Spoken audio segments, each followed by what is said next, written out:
Bonjour, bienvenue au tuto de Défi Conseil. Aujourd'hui, nous abordons un sujet très controversé concernant les accidents de travail des indépendants, notamment des auxiliaires médicaux. Il faut savoir qu'il y a un débat profond depuis plusieurs années de savoir si, en cas d'accident de travail, vous êtes couvert pour les prestations nature, c'est-à-dire les remboursements de soins, ou pas par la sécurité sociale. Il faut définir ce que c'est qu'un accident de travail. Un accident de travail, porte son nom, concerne le travail, durant la tâche en elle-même, mais également durant les trajets. Elle est définie par les articles que vous voyez sur le support. Normalement, aujourd'hui, pour être couvert, il faut adhérer à la VAT, l'assurance volontaire des accidents de travail.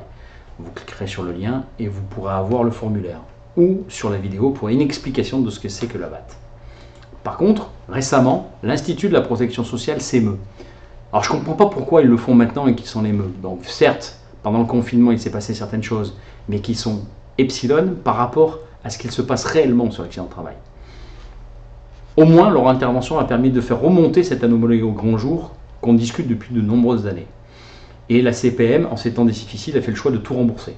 Mais est-ce à dire que ça sera le cas pour tout le temps? La cotisation accident de travail des indépendants, est-ce qu'elle existe déjà? Si vous regardez les cotisations, elles sont de 6,5, alors que les salariés est de 7%. Mais qui inclut aussi l'assurance décès, alors que chez les indépendants, l'assurance décès est prise par l'organisme de retraite et soit forfaitaire, soit 1,3%. Mais il n'y a pas de cotisation appelée sur les indépendants d'accident du travail à proprement parler, alors que les salariés sont entre 1,1 et 10% selon le métier. Vu la faiblesse des cotisations, vous vous doutez bien que dans le bâtiment, ça serait un peu anormal d'avoir un taux d'accident de travail le même que tous les autres indépendants, alors que les risques sont plus importants. La profession de santé, par exemple, qui elle est habituée aux auxiliaires, aux médicaux par exemple, à payer de la VAT, ici les taux de cotisation sociale de la maladie sont de 6,5%, comme tous les indépendants. Mais on a rajouté une contribution de 3,25% de contribution spécifique.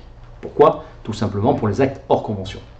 Toutefois, la CPM prend pour les auxiliaires médicaux, du fait de la convention, prend 6,4% de la cotisation. C'est-à-dire qu'ils ne payent que 0,11% de cotisation sociale, sauf s'ils ont du hors conventionné. Mais à aucun moment il y a une cotisation d'accident de travail. D'où la VAT et d'où éventuellement l'attention qu'il faut porter aux contrats type REPAM qui disent faire la même chose que la VAT et c'en est très loin d'être le cas. Donc les indépendants, attention, techniquement, vous n'êtes pas couvert par l'accident de travail. D'accord? Vous avez des cotisations maladie et on vous couvre dans le cadre de l'assurance maladie. Très souvent, et depuis un petit moment déjà, la CPM couvre dès le moment où ce sont des artisans hors secteur de la santé. Par contre, on en est à plusieurs années déjà où la CPM refuse pour les auxiliaires de santé. Pourquoi? Parce que la CPM prend 6,4% de votre cotisation. Donc aujourd'hui, continuez à adhérer à la VAT.